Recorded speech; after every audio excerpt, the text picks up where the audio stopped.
morning student, it is video number 32 of chapter light reflection and refraction class 10th, and today we discuss some important numerical based on refractive index। जी हाँ, refractive index topic इस chapter का बहुत important है। कई बार students क्या करते हैं, lens और मिरर के न्यूमेरिकल्स को बड़े अच्छे से प्रिपेयर करके जाते हैं, बट एग्जाम में रिफ्रैक्टिव इंडेक्स पर न्यूमेरिकल आ जाता है। तो ये बहुत इंपॉर्टेंट टॉपिक है पेपर पॉइंट ऑफ व्यू से। तो पहले मैं इसको थोड़ी सी डिटेल आपको एक्सप्लेन करता हूँ, फिर हम इसके कुछ एक या दो या तीन न्यूमेरिकल की हेल्प से इसको समझने की कोशिश करेंगे। बहुत ईजी है, बहुत इंपॉर्टेंट है, ध्यान से। तो रिफ्रैक्टिव इंडेक्स एक नंबर होता है जो हर मीडियम के लिए मेंशन होता है अलग अलग। जैसे एयर का अपना रिफ्रैक्टिव इंडेक्स होता है, ग्लास का अपना रिफ्रैक्टिव इंडेक्स होता है, वाटर का अपना रिफ्रैक्टिव इंडेक्स होता है, डायमंड का खुद का अपना रिफ्रैक्टिव इंडेक्स होता है। किसी का रिफ्रैक्टिव इंडेक्स बहुत ज्यादा होता है, किसी का रिफ्रैक्टिव इंडेक्स बहुत कम होता है। रिफ्रैक्टिव इंडेक्स सिर्फ एक नंबर होता है, इसके पीछे कोई यूनिट नहीं होती है कि इसकी यूनिट सेंटीमीटर या मीटर या किलोग्राम या डायोप्टर, ठीक है, कुछ भी इसकी यूनिट नहीं होती है, सिर्फ ये एक नंबर होता है। जैसे डायमंड के लिए इसकी वैल्यू होती है 2.42, डायमंड के लिए इसकी वैल्यू क्या होती है 2.42। इसका मतलब डायमंड का रिफ्रैक्टिव इंडेक्स बहुत ज्यादा होता है। और एयर के लिए रिफ्रैक्टिव इंडेक्स की वैल्यू होती है 1.0003। समझ में आने पर? तो देखो मैंने पीछे कोई यूनिट नहीं लिखी, यानी कि यूनिटलेस, डायमेंशनलेस सिर्फ एक नंबर होता है, ठीक है। अब ये हमें क्या बताता है, एक्चुअली में ये हमें बताता है कि मीडियम डेंस है या रेयर है, ठीक है, रेयर है या डेंसर है। जितना ज्यादा रिफ्रैक्टिव इंडेक्स की वैल्यू होगी वो मीडियम उतना ही ज्यादा डेंसर होगा, जितना रिफ्रैक्टिव इंडेक्स की वैल्यू कम होगी वो मीडियम उतना ही कम रेयर होगा, ठीक है। तो सबसे ज्यादा ऑप्टिकल डेंसिटी जिस मीडियम की होती है वो डायमंड होता है। डायमंड का रिफ्रैक्टिव इंडेक्स सबसे ज्यादा होता है 2.42। किसी भी और मीडियम की रिफ्रैक्टिव इंडेक्स की वैल्यू 2.4 से ज्यादा नहीं होगी। और सबसे कम रिफ्रैक्टिव इंडेक्स वैक्यूम का होता है। वैक्यूम आप सबको पता होगा, अब्सेंस ऑफ एयर, ठीक है, जिसकी वैल्यू 1 होती है। और उसके बाद एयर की होती है, एयर का रिफ्रैक्टिव इंडेक्स 1.0003 होता है। इसको हम प्रैक्टिकली पर्पस के लिए अप्रोक्सीमेटली 1 ही ले लेते हैं, याद रखना। देखो एग्जैक्ट वैल्यू तो 1.0003 होती है, बट हम प्रैक्टिकली 1 मान सकते हैं, ये इतना कम होता है। 1 के अप्रोक्सीमेटली सेम ही हुआ ना, तो इसको हम 1 भी ले लेते हैं, ठीक है। नेक्स्ट रिफ्रैक्टिव इंडेक्स का सिंबल होता है n और इसका बेसिक फार्मूला होता है C/V। बेसिक फार्मूला क्या होता है C/V। C और V दोनों वेलोसिटी हैं, दोनों ही लाइट की वेलोसिटी हैं, बट अलग अलग मीडियम में। C तो वेलोसिटी ऑफ लाइट है इन द वैक्यूम, जिसकी वैल्यू हमेशा फिक्स होती है 3 × 10⁸ मीटर पर सेकंड। ये आपको याद होनी चाहिए, एग्जाम में आपको इसकी वैल्यू दी जा भी सकती है और नहीं भी दी जा सकती है, तो ये आपको लर्न होनी चाहिए। C की वैल्यू हमेशा फिक्स होती है, जिसकी वैल्यू होती है 3 × 10⁸ मीटर पर सेकंड। और ये जो V होती है ये भी वेलोसिटी होती है, लाइट की ही वेलोसिटी होती है, बस बट उस मीडियम में जिस मीडियम का रिफ्रैक्टिव इंडेक्स हम लेंगे। जैसे मान लो आप रिफ्रैक्टिव इंडेक्स लेते हो ग्लास का, तो ये तो वेलोसिटी ऑफ लाइट वैक्यूम में ही रहेगी, ये वेलोसिटी ऑफ लाइट हो जाएगी ग्लास के अंदर। मान लो आप ग्लास नहीं लेते हो, मान लो आपने रिफ्रैक्टिव इंडेक्स लिया वाटर का, तो यहाँ पर रिफ्रैक्टिव इंडेक्स आप किसका, फिर यहाँ वेलोसिटी ऑफ लाइट लोगे किसमें, वाटर में। इसको बोलते हैं रिफ्रैक्टिव इंडेक्स। बात समझ में क्लियर? ठीक है। अब कुछ और फॉर्मूले होते हैं, जैसे N12 refractive index is equal to 1/N21, दोनों एक दूसरे के रिवर्स होते हैं। नेक्स्ट एक फॉर्मूला और याद रखना, ये अभी हम न्यूमेरिकल में अप्लाई भी करेंगे, that N12 × N23 × N31 is equal to 1। यानी कि जब लगातार 3 मीडियम रखे हो, 1 मीडियम, 2 मीडियम, 3 मीडियम, और जब उसमें से लाइट पास होती है तब क्या कंडीशन होती है, तब कौन सा फॉर्मूला अप्लाई होता है, ये, ठीक है।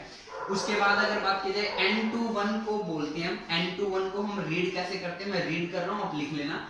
N21 को मैं रीड करूंगा refractive index of medium 2 with respect to medium 1। और लाइट कहां से कहां जा रही है, लाइट 1 से 2 मीडियम में जा रही है। लाइट फर्स्ट मीडियम से सेकंड मीडियम में अगर जाए तो हम उसको लिखेंगे N21, और इसका फार्मूला होगा sin I/sin r, एंगल की टर्म में।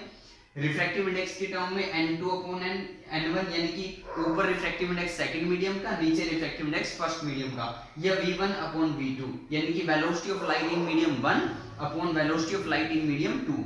अगर मैं इस N21 की बजाय N12 लिखूंगा तब आप समझ रहे होंगे कि अब मैं लाइट कहां से कहां जाएगी, सेकंड से फर्स्ट मीडियम में। मैं अब इसको रीड कैसे करूंगा, refractive index of medium 1 with respect to medium 2, और सारे फॉर्मूले चेंज हो जाएंगे।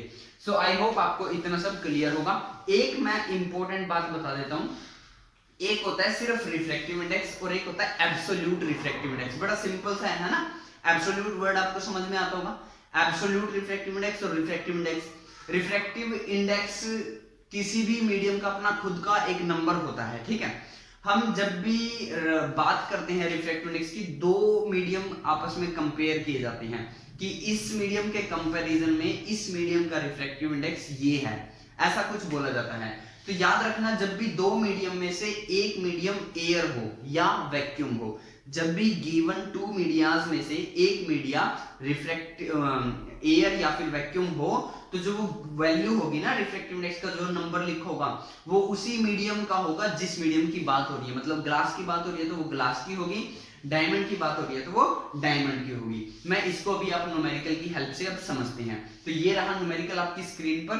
फर्स्ट ऑफ ऑल जल्दी से वीडियो को पॉज करके इसकी स्टेटमेंट नोट करो और फिर हम इसको आगे करते हैं। तो कैसे, light enter from air into glass. देखो, जब भी आप क्वेश्चन करते हो तो आप पढ़ो और पढ़ने के बाद जहां तक आपको समझ में आए उतना नोट कर लो। तो light enter from air into glass, इतना पढ़ने के बाद मुझे एक बात समझ में आई, वो क्या कि एक ये बाउंड्री होगी, ऊपर एयर है और नीचे ग्लास है, ठीक है। और लाइट ने एंट्री की, कहां से, एयर से चली और फिर ग्लास में आई। आप खुद बता सकते हो, रिफ्रैक्शन होगा मतलब लाइट बैंड होगी।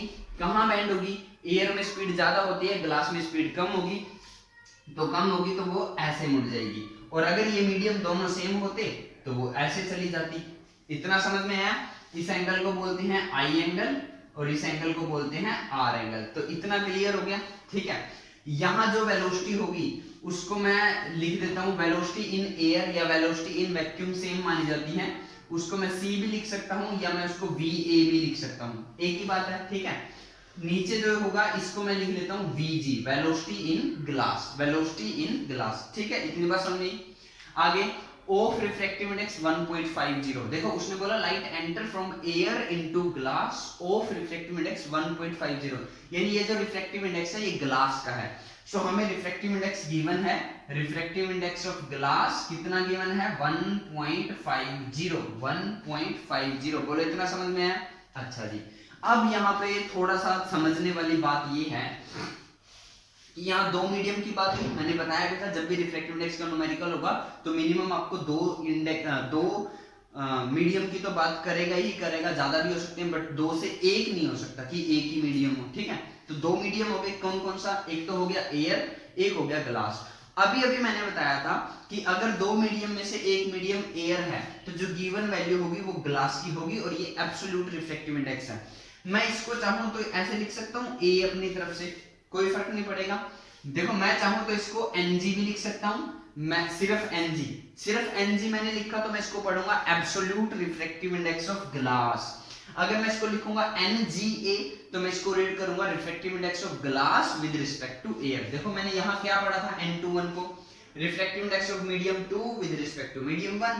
यहां लिखा है Nga तो मैं इसको रीड कर लूंगा refractive index of glass with respect to air. समझ में आया, ठीक है।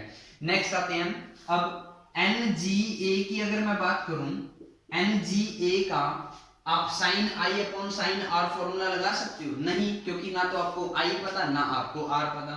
क्या N2 अपॉन N1 लगा सकते हो? N2 का मतलब refractive index of medium 2, N1 का मतलब refractive index of medium first. तो मैं इसको लिखूंगा Ng, हाँ Ng अपॉन Na। तो क्या रिफ्रैक्टिव इंडेक्स ऑफ ग्लास है मेरे पास? हाँ है, कितना है 1.50। क्या रिफ्रैक्टिव इंडेक्स ऑफ एयर मेरे पास है? न्यूमेरिकल में गिवन नहीं है, आपको याद हो सकता है 1.003 होता है जिसको अप्रोक्सीमेटली हम 1 भी ले सकते हैं, ठीक है। चलिए उसको भी छोड़ देते हैं। अब समझ में आया क्यों मैं इसको Ng भी लिख सकता हूं, क्योंकि डिनोमिनेटर में 1 आएगा और 1 से कट के वही आंसर आ जाता है। तो जब भी दो मीडियम में से एक मीडियम एयर हो तो समझ जाना जो आपको वैल्यू गिवन है वो उसी मीडियम की होती है जो एयर के अलावा दूसरा मीडियम उसमें प्रेजेंट होता है। अब तो इस फॉर्मूले को लगाने का भी कोई फायदा नहीं है। V1 अपॉन V2 को देखते हैं, तो V1 अपॉन V2 हो जाएगा हमारा Na upon Ng, sorry Va upon Vg, Va upon Vg, ठीक है, समझ में बात। अब Nga की वैल्यू तो मेरे पास है 1.50। Va क्या होता है, velocity of light in air, और velocity of light in air या वैक्यूम में को हम क्या लिख सकते हैं, c भी लिख सकते हैं, तो मैं इसको c अपॉन Vg भी लिख सकता था। c की वैल्यू क्या आ गई, 3 मल्टीप्लाई 10⁸8। वेलोसिटी इन ग्लास में पता ही नहीं है, क्रॉस मल्टीप्लाई करूं तो Vg चला जाएगा इसकी जगह और ये नीचे आ जाएगा। तो नेक्स्ट स्टेप में क्या हुआ, Vg is equal to 3 multiply 10⁸8 upon 1.50। बोलो इतना समझ में आया। अब हमें इसको सिर्फ सोल्व करना है, हमारा आंसर आ जाएगा। तो सोल्व करते हैं, यहां से जब पॉइंट हटेगा तो नीचे 2 जीरो लगेगी, वो 2 जीरो ऑटोमेटिकली ऊपर चले जाएंगी। तो मैं इस पॉइंट को हटा दूं यहां से, और यहां 10 की पावर 2 लिख सकता हूं, ठीक है।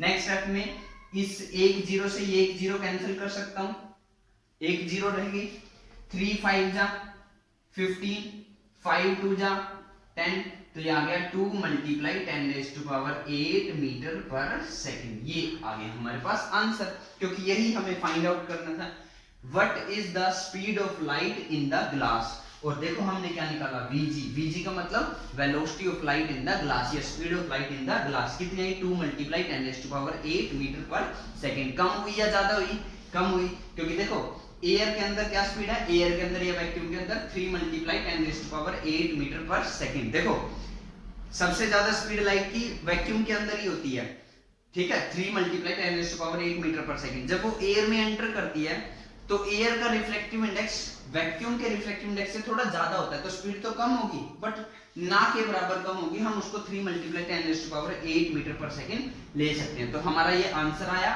और आई होप आपको ये क्लियर भी होगा, ठीक है। नहीं क्लियर हुआ, इस न्यूमेरिकल को वीडियो को अभी आप दोबारा से देख लीजिए। मेन टारगेट इस न्यूमेरिकल का था कि जब भी 2 मीडियम आपको दिए होंगे और एक मीडियम उनमें से एयर है, तो जो न्यूमेरिकल वैल्यू आपको गिवन है वो रिफ्रैक्टिव इंडेक्स उसी का होगा जो दूसरा मीडियम हमें गिवन था। सो जल्दी से वीडियो को पॉज करो, इसको कॉपी में नोट करो, और फिर हम नेक्स्ट न्यूमेरिकल की तरफ प्रोसीड करते हैं।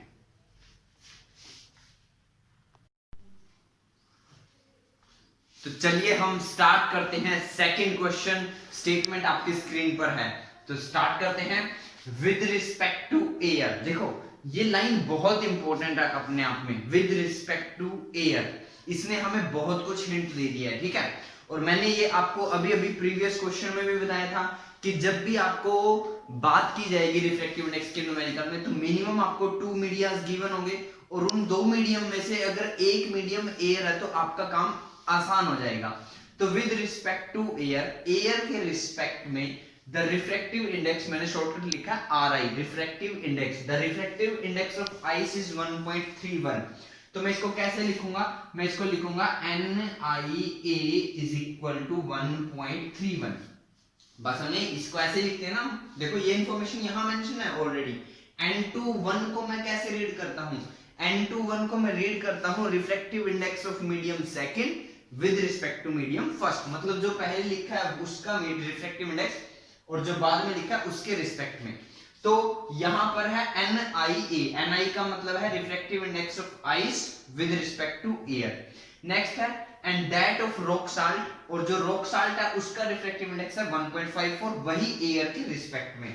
सो नेक्स्ट हमें रॉक साल्ट का हम R लिख लेते हैं और A लिख देते हैं, तो ये आ गया 1.54। बोलो इतना समझ में आया, क्या गिवन है हमें गिवन है refractive index of ice with respect to air, जो की वैल्यू है 1.31, और refractive index of rock salt with respect to air is 1.54।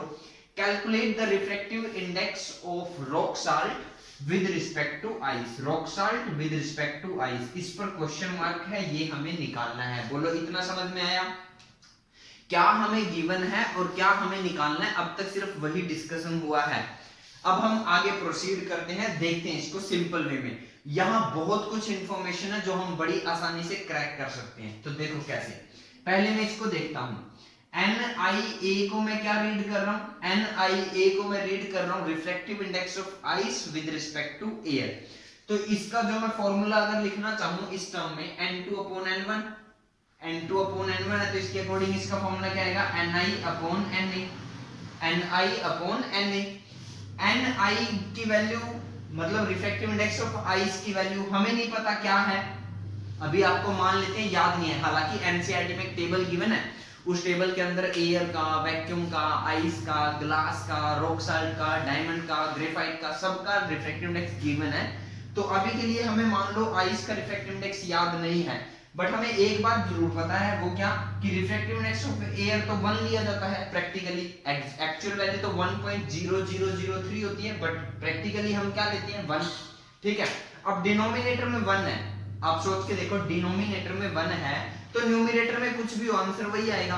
आप 1 लाख को 1 से डिवाइड करोगे तो आंसर क्या आएगा 1 लाख, आप 10 को 1 से डिवाइड करोगे तो आंसर क्या आएगा 10, आप 100 को 1 से डिवाइड करोगे तो आंसर क्या आएगा 100। मीन टू से यहाँ जो वैल्यू होगी वही वैल्यू है refractive index of ice with respect to air, और refractive index of ice with respect to air given है 1.31, तो ये सोल्व करके आ गया 1.31। बोलो समझ में आई बात इतनी?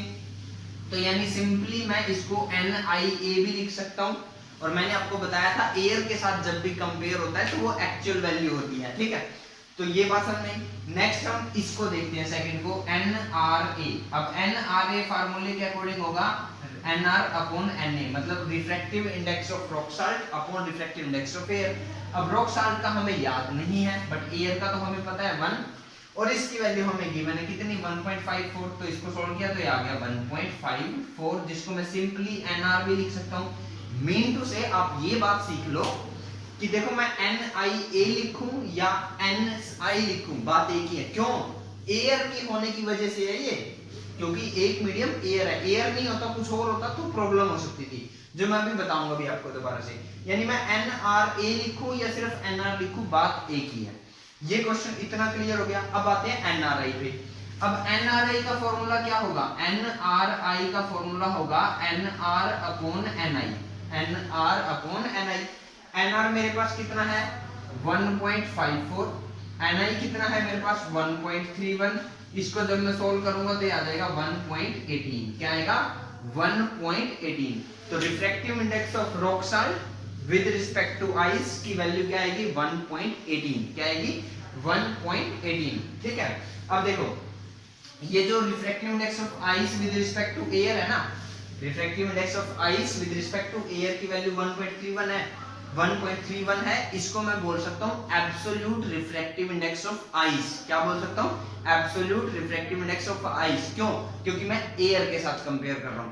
ये जो 1.18 है ये क्या है? Refractive index of rock salt with respect to ice, rock salt with respect to ice.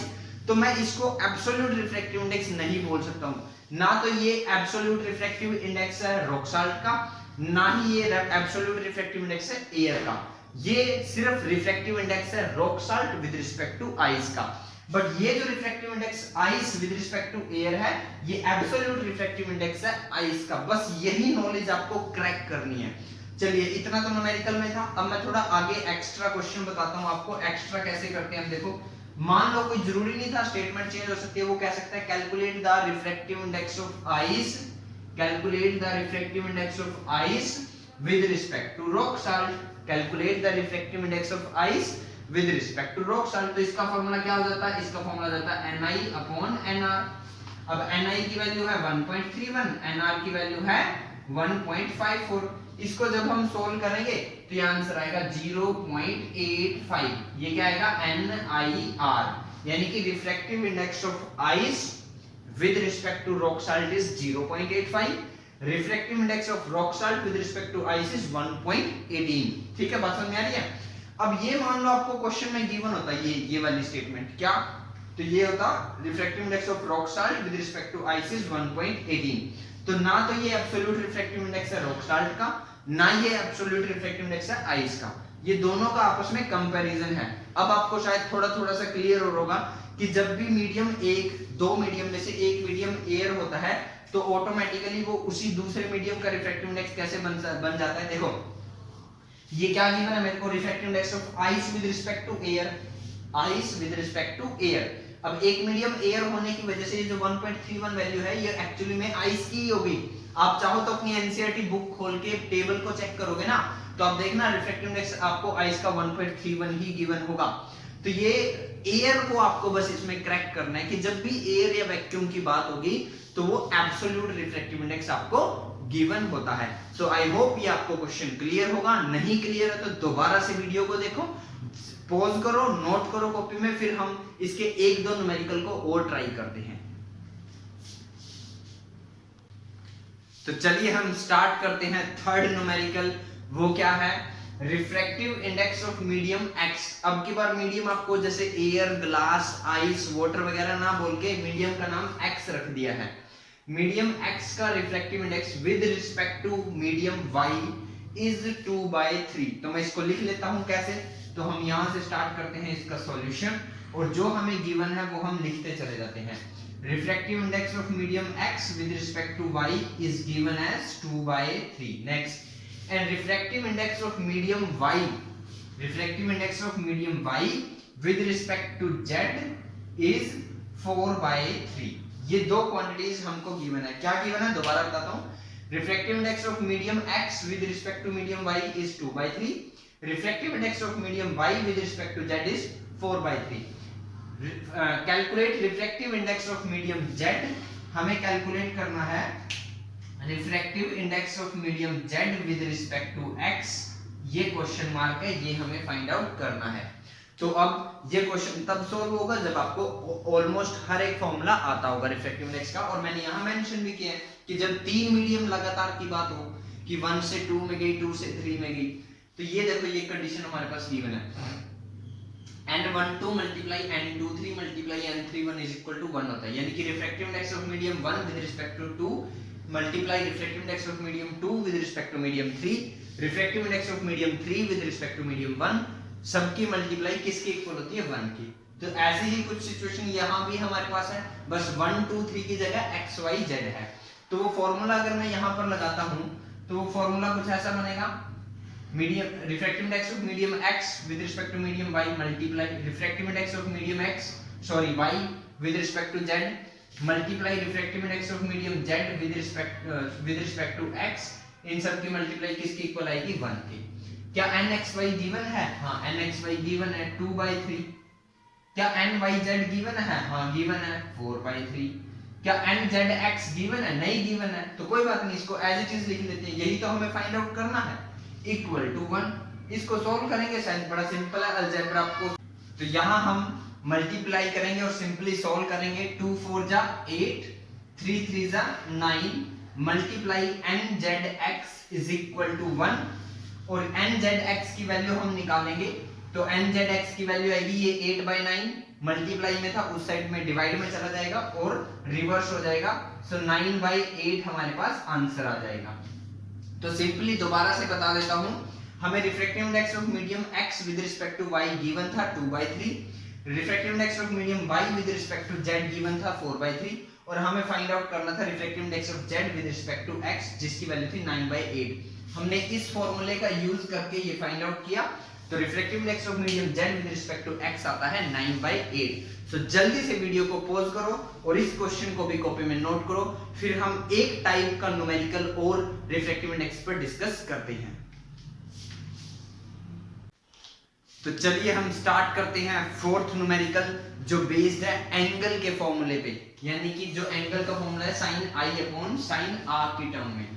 तो ये बोल रहा है when light enter from air to glass, कि जब लाइट एंटर करती है एयर से ग्लास में। तो डायग्राम हम बनाते हैं, कोशिश करते हैं समझने की। ये मान लो हमारी बाउंड्री है और ये बाउंड्री दो मीडियम को अलग कर रही है। ऊपर मीडियम है एयर और नीचे मीडियम है ग्लास, ठीक है। दूसरी बात, दो मीडियम में से एक मीडियम एयर पता चलते ही हमारा काम इजी हो गया, ये आपको पता ही होगा, ठीक है। ये हो गया नॉर्मल। तो यहां से एक लाइट आती है, वो एयर से एंटर करती है ऐसे, और किस में चली जाती है? ग्लास के अंदर। तो देखो अगर ये एयर ग्लास नहीं होता, एयर ही होता, तो इसके पाथ में कोई चेंज होने वाला नहीं था, ये रे ऐसे ही जाती।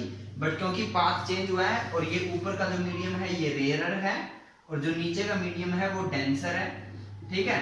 तो इसका मतलब ये बैंड होगी और ये ऐसे मुड़ जाएगी, ठीक है। ये जो एंगल है इस नॉर्मल के बीच में और इंसिडेंट रे के बीच में जो एंगल है इसको बोलते हैं आई, एंगल ऑफ इंसिडेंस। और ये जो एंगल है इसको बोलते हैं angle of refraction, angle of refraction. बात समझ नहीं क्लियर?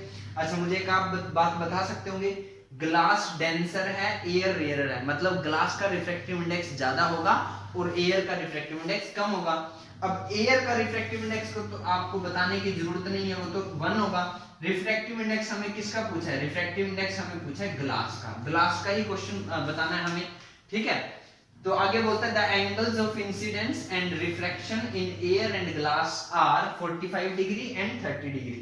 तो ये बोल रहे हैं कि जो एंगल ऑफ इंसिडेंस है जो कि एयर में है वो 45 डिग्री है, और जो एंगल ऑफ रिफ्रैक्शन है जो कि ग्लास के अंदर है वो 30 डिग्री आपको गिवन है respectively. Find the refractive index of glass, हमें ग्लास का रिफ्रैक्टिव इंडेक्स निकालना है। तो अब आप थोड़ा सा सोचिए, मैंने लिखा है एनजी पर क्वेश्चन मार्क, मैंने लिखा है एनजी पर क्वेश्चन मार्क, मतलब मुझे निकालना है रिफ्रैक्टिव इंडेक्स ऑफ ग्लास। क्या मैं ये निकाल सकता हूँ refractive index of glass with respect to air? क्या तब भी वही रिफ्रैक्टिव इंडेक्स ऑफ ग्लास होगा? जी हाँ।